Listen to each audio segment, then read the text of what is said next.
In the last few weeks, we've seen a real noticing of the political class. A real noticing has occurred, i.e. they've noticed that students and graduates in this country are getting a massive raw deal and have been turbo-fucked by the introduction of tuition fees, the increasing of tuition fees by the Conservative Party and the Liberal Democrats, and then the creation of the Plan 2 student loans by the Conservative Party that is increasingly poured huge amounts of extra tax burden upon graduates in this country, to the point where some people have marginal tax rates above 70%, which is crazy.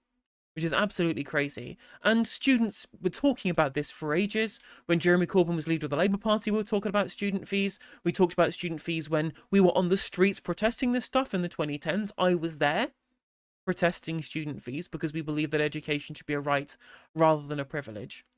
And at the moment, not only are we in a system that charges people silly amounts for university, when the people implementing this policy got university degrees for free, subsidised by the state, the media class didn't really catch on this issue until very recently, until members of the graduate class started becoming journalists and got mad about the fact that they were paying higher tax than everybody else. A legitimate reason to be mad, right? But maybe you should have listened to people who were talking about student fees at the time, rather than disregarding our politics as silly student politics during the Jeremy Corbyn era, where essentially our entire media class, which is there to pander to a certain demographic, didn't think it was worth listening to the concerns of people who had student debt in this country. And quite frankly, the scandal that has been Plan 2 student loans and has been the student loan system since these fees were massively increased in 2011 until today. As I said, education should be a right, not a privilege. It should be treated as a public good that creates a much better and more educated populace, gives us a redundant base of educated people to be able to ensure that we are future-proofed for the new economy. Perfectly good thing to be able to do, and we shouldn't have to charge students through the nose to access it, especially given the fact that people from poorer backgrounds pay more because they're the ones who are seeing increased taxation, whereas people who had parents who could pay for university are not having to worry about interest payments on student loans. Anyway, the Conservative Party have noticed this, despite the fact that this is literally 90% their fault, given they were the ones who increased tuition fees by trebling them, and they were the ones who created the Plan 2 student loans in the first place. And they've realised that they're in 5th place electorally with the under 50s in this country, and are trying to claw back some relevance by saying they would scrap the interest on Plan 2 student loans, i.e. you're still going to have loads of student debt, you're still going to have significantly higher marginal tax rates than everybody else, but the amount that you owe is not going to increase by as much. Okay, that is a tiny little sliver that gives back from what they took away in 2010 and onwards, right? But it hardly makes up for it. And the idea that they think they will win over people who will never vote Tory from this generation by giving them a tiny little kind of wafer-thin piece of policy is for the birds. It's total nonsense. No one under the age of 50 will trust the Conservative Party as long as they live, and they shouldn't trust the Conservative Party as long as they live. Enter Martin Lewis, who heard Kemi Badenoch defend her party's position on student fees on Good Morning Britain, and decided to interject. Let's take a look at the action. We want to help the middle-earning students. The most important thing is the repayment threshold should have been increased. When the Tories brought this in, it was a graduate contribution Martin, system. This is exactly why young people are suffering. We've got lots of people who finished university when they didn't have to pay fees, didn't have to take out loans, and now you're all saying, oh, nothing can be done, don't do this. I'm not saying nothing can be done, I'm saying what you should do. Well, I'm the first person who's even trying to solve this problem. Shall we have a chat? Fuck off, Kemi. I'm the first person trying to solve this problem. I'm sorry. Jeremy Corbyn's Labour Party promised on abolishing student fees and forgiving student debt. The Green Party policy is to abolish student fees and to cancel student debt. You are not the first person to talk about this issue. Many political parties have talked about this issue, but we weren't treated with seriousness because we're from the left wing. Maybe you're the first person on the right of politics to talk about this stuff, but no one cares what the right wing want because you've shown whenever you get into office you look after your own and let young people suffer. Oh, no one else is talking about it. Bullshit.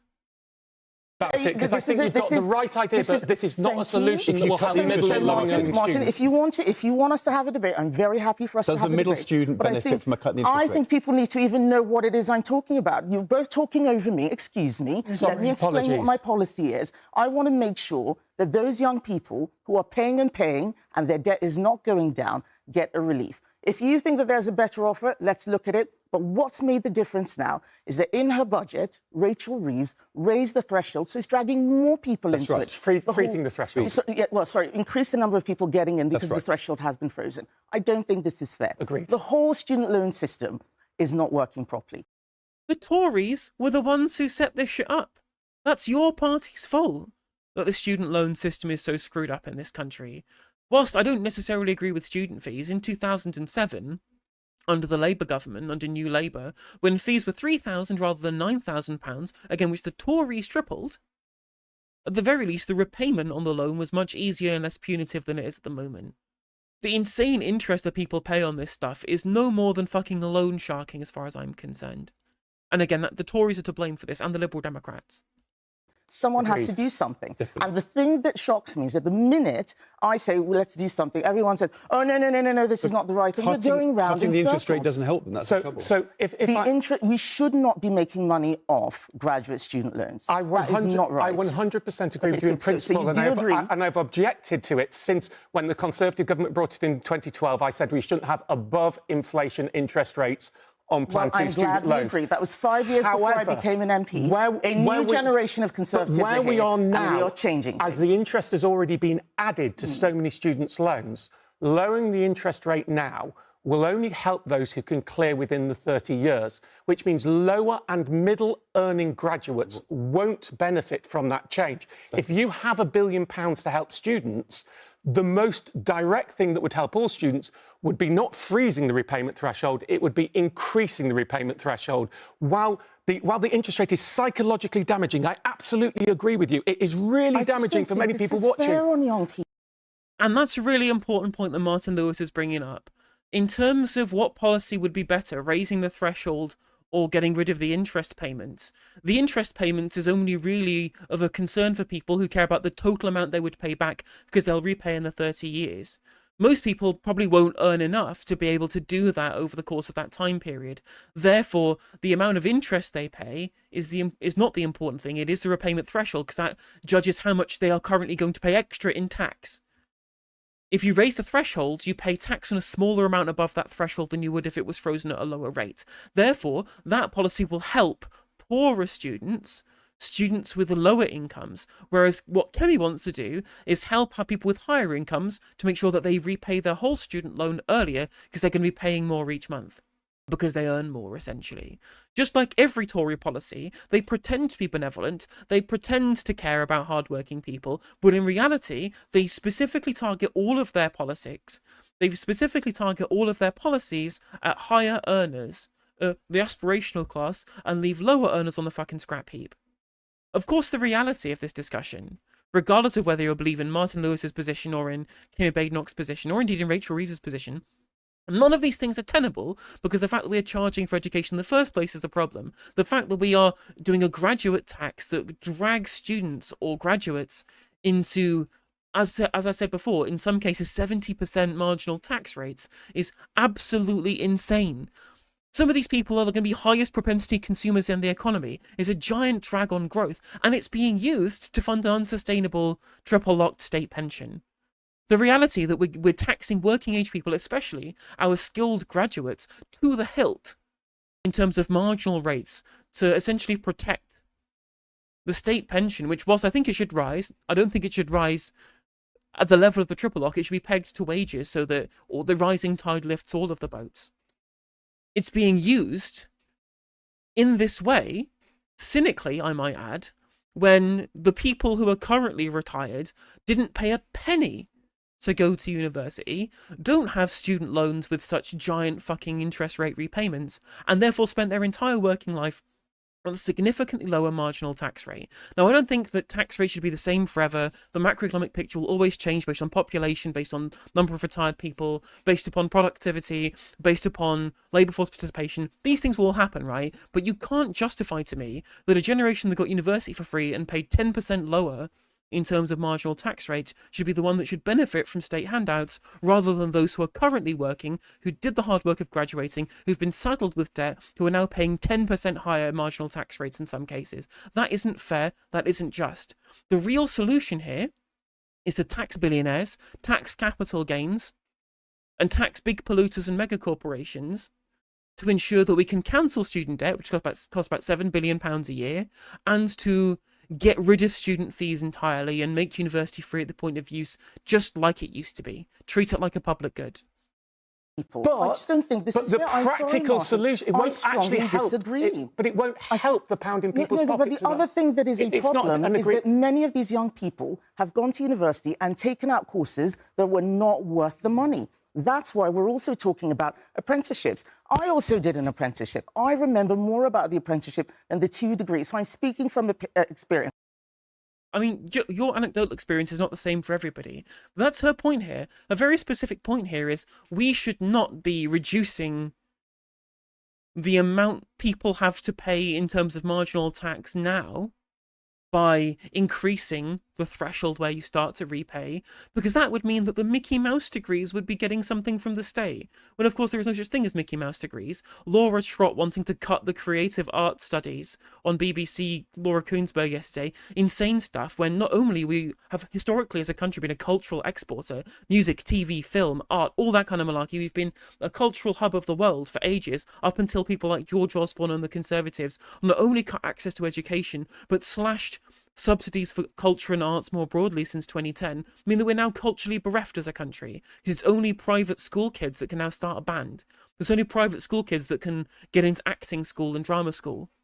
We have put a paywall behind access to the creative industries, and she wants to keep that paywall in place because, again, they believe that working class kids should be stuck in apprenticeships regardless of how good those are, because it's totally noble to get an apprenticeship and to go into the trades. Totally a noble and respectable profession. Everyone should aspire to that regardless of background. But they believe in a caste system where if you're working class, you go into the trades, and if you're upper class, you go into universities, and you shouldn't switch those two.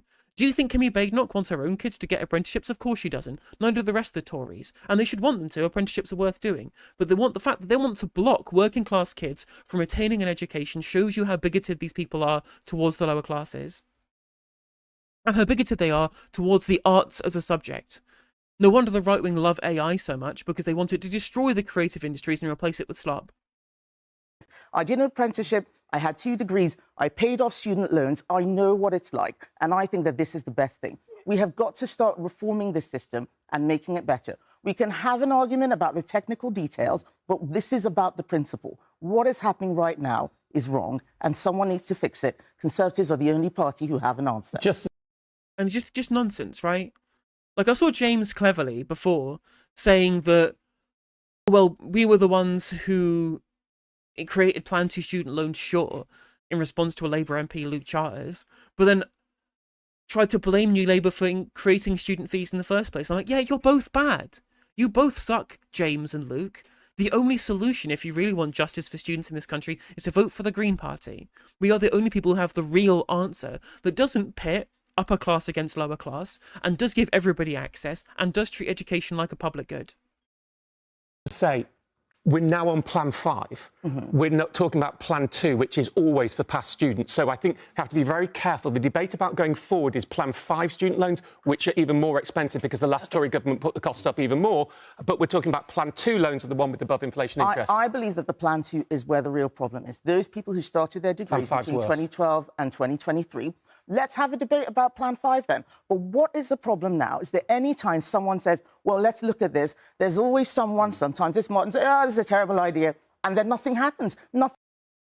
Yeah, this is literally what happened with Jeremy Corbyn, and it was your party that poo-pooed Jeremy Corbyn's ideas and said that graduates at that time didn't have any actual real problems, when in reality, we were the ones continually funding the state through additional interest paid on student loans and higher marginal tax rates. It's ridiculous. It's ridiculous. And again, the reason why they want to get rid of a bunch of cultural studies from our universities is to try and make sure that fewer people go to university, because educated people don't vote Tory. They just don't, right?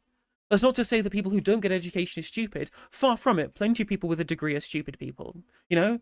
But they want to gatekeep education from the lower classes because they believe that they have a divine right to people's votes on conservative cultural issues. And they understand correctly that if they got an education, these people would not have those same conservative cultural viewpoints. That's just the reality. And it will also harm the economy, as it will kill one of our highest export markets. I talked about that a lot on yesterday's stream, which is that the conservative desire to wreck the university sector will take loads of money, loads of foreign capital from our country's economy, because we'll have to cut a bunch of foreign students to do it. They're doing it to destroy universities, to bankrupt universities, to make university professors redundant, and to reduce migration. And it will hurt the economy, it will hurt the cultural backbone of this country, and they're doing it cynically for political reasons. It's ridiculous.